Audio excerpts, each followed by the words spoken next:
Hey, now it's the Rob with 106.1 KISS FM, here with my tag team partner in podcasting. Hey guys, it's me, Steve, web contributor to 1061 evansville.com.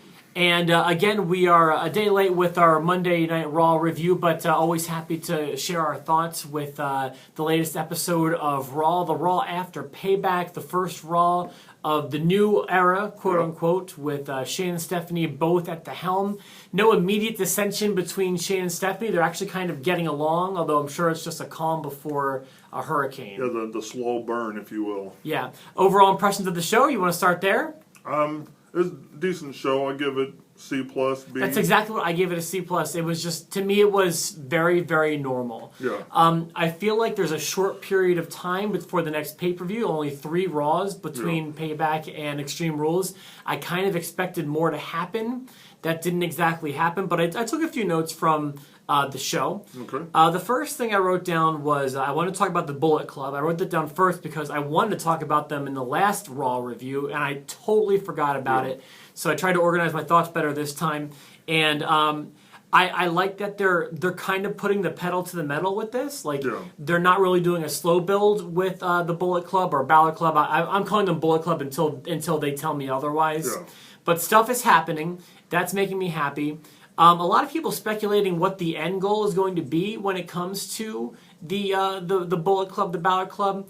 I kind of, maybe I'm the boring one who thinks that they're going to insert Finn Balor and they're going to keep AJ Styles in the group. Okay. Is that what you think is going to happen, or do you have? Because you were talking about them turning on AJ on Sunday. Yeah, I was initially because AJ was so hot, and I was like, how are they going to have him go over but not win the title on Sunday? So I was like, they have them turn on him and become the Balor Club. Yeah. Why do they need to turn on AJ though? Because let me forward this by saying my friend who watches Jerry agrees with what. Well, he agreed with you about Sunday. He thought Sunday he was going to turn, and then one of our viewers, Mike, who posted on my wall this week saying that he predicts Finn's going to be added and they're going to turn on AJ. I don't know why. Why does AJ need to be turned on for this to happen? I think at this point he doesn't need to be. I was going by Sunday because he was so hot, and I didn't want to take anything away from his character. Okay. So I was thinking this was their out, is have him get turned on. Going forward, I don't think they need to. Do you see them as a heel group or a face group? I want to see them as a heel group, but me too. AJ himself is so over. I mean, the other two are just kind of lagging along. I do agree. It will be difficult for them to be a heel group, which I think they will be, with AJ, but I think it's possible. And I also think it's possible for them to be a face group, but I don't see it happening. Yeah. So I like that stuff's happening there. They were in the main event, for goodness sake, on last night's show, or 2 nights ago's show, Monday's show. Yeah, that was a really strong segment, I thought. Yeah, it was good. You kind of saw, AJ was kind of torn between what to do when he was given the opportunity to hit. Was it Roman with the chair? Yeah. That was interesting to see where his allegiance lied. That could be the seed they're planting for a turn. I'm not sure what the end game is with that, but that was something that developed there. Yes. My other thought about this segment. Boy, if you want to portray Roman as a guy who's not boring, teaming him with the Usos is not the way to go. I know you're a fan of the Usos and Roman, so I'll let you, of course, take your shots at me. Go ahead. I'm not going to take shots at you. I'm more Roman than I am. I don't think also all the Samoans have to be lumped in a group. Yes, they do. They are from the same island. The same Pacific island of Samoa. So I think Roman Reigns, maybe not during the match, but after the match, had a strong presence. I think WWE has to let go of the reins, if you will. They have to let him be him. I'm trying to defend of what they're trying to do. I'm trying to speculate what they're trying to do. What do you mean by let him be him? I'm trying to figure out if I agree or disagree with that. Tinkering with him is not working. I agree. Exactly. But being him wasn't working either. Well, see, I don't know that he's got to be him. Okay. The best Roman Reigns I've seen in the past is either super aggressive or when he was with Dean Ambrose and he was being himself, being the buddy. Okay. They've got to let him sink or swim as that. They cannot keep doing this. Well, I think WWE needs to let go of the reins, but in a totally different respect. I'll just leave it at that, and that we'll bring that at the end to the Roman Reigns portion of the show there. I had a few more notes I wanted to mention. I like the stuff surrounding the Intercontinental Championship right now. And it kind of goes back to, I wanted to see if you still agree with what you said on reviewing Sunday's show. I said I kind of liked how the two feuds kind of bled together with Sami Zayn and Kevin Owens bleeding into the Miz and Cesaro's Intercontinental Championship feud. I feel like that kind of wrapped together on Monday, and it makes me happy to see this multi-person IC feud as opposed to just one-on-one. Do you agree with what you said on Monday's broadcast where we were talking about this and you said it was a bad move? Yeah, I still agree with that. It's not so much having the guys included in the storyline, it's how they did it. Okay. They did it during the match, and I just think that takes away from the Intercontinental belt.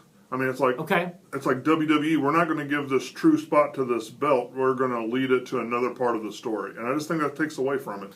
I've got nothing against all four guys going for the belt. It's just how they started it, in my opinion. I think if you have that happening time after time after time, you may have an argument. But I felt like the one time they did it on Sunday was kind of unique. They did it in a way where it didn't undermine the title. It was just that Sami Zayn and Kevin Owens was happening outside the ring, and it just spilled over into inside. Yeah. And I didn't think it was done in a way that put the focus off of the title. I mean, you have to be careful how you do it, but I feel like they did it that way. So I'll just say there's a lot of talent surrounding the Intercontinental title right now. People with their eye on it, and a lot of possibilities for great feuds and memorable angles with the IC title right now. It's in a good spot. Yeah, there's more people that want the IC title than they want the world title. That's true. And not only that, I feel like the IC title is getting more screen time. Oh, definitely. And that's cool. So it's in a really good spot right now. 2 thumbs up as far as the IC title goes. My last note from the show has to do with the U.S. title, which is not in as good a spot as the IC title. My only thought from watching, I don't want to call it a mess of the Battle Royal, but they should never put Kalisto on commentary again. No, agreed. That was a mistake. At least not on the English-speaking table. Yeah, maybe that's what it is. Maybe they should have put him at the Spanish table. And you know what else is funny? I was talking to one of my friends about this too. I wonder, because think about Sunday and Payback and how Kevin Owens was on commentary for a whole match for a while, and even called Byron Saxton into the ring, and a big part of that promo was that he's going to do commentary. But the people who listen on a foreign language don't hear him do commentary. Yeah. That's kind of interesting to think about. I wonder what they're hearing and how they cover up for that, because a lot of the storyline progressed with Kevin Owens on commentary, and only the English-speaking audience gets to hear that. We assume, yeah, and so that's kind of what I was thinking is an interesting thought there. Overall, I gave it a C+ of a show. We're falling back into more of a normal range, but I do like the focus on the mid-card. Anything else from the show you wanted to mention? Just real fast, I'm glad that they went somewhere with the Divas title and the screw job. Mentioning Little Nate and his involvement with Ric Flair in the past. Yeah, what help me out with that. I may have been not focused on that segment. So how do they handle that? They almost, at the beginning of the show, they almost did a tribute to where they showed Little Nate when he used to get in the ring for WCW and actually be called Little Nate. Uh-huh. And then they had the Divas segment just where they talked about it. So I'm glad it wasn't just a one-night thing like you were worried about. That's true. I did think it was just going to be kind of forgotten about. But I feel like there just still wasn't... Did they clarify a motive for him to do that?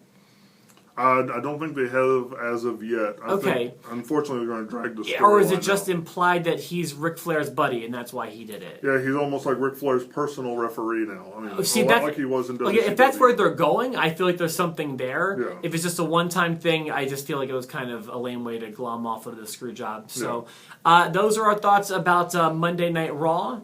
Steve, correct me if I'm wrong, you won't be with us next week. Yeah, next week I'll be in Myrtle Beach. So enjoy that, having fun in the sun. Gavin will be here in your place next week. We'll give you 2 or 3 episodes next week. It'll be Gavin and myself, and then Steve will make his triumphant return the week after. So will you be able to watch Raw next week anyway? I don't know if I'll be able to watch Raw, but I will catch it at some time to catch up. Okay, cool. DVRing it? Yeah, of Perfect. course. Cool. Yeah. Then you'll be all caught up in 2 weeks, and we wish you a great time. We do have a bonus episode coming up for you tomorrow where we analyze the Ryback situation. Yep. And if you don't know what we're talking about, stay tuned to tomorrow's episode where we'll give you a bonus and we'll talk about the big guy. Yeah. For myself, The Rod, my tag team partner, Steve. What's mine is mine, and what's yours is mine.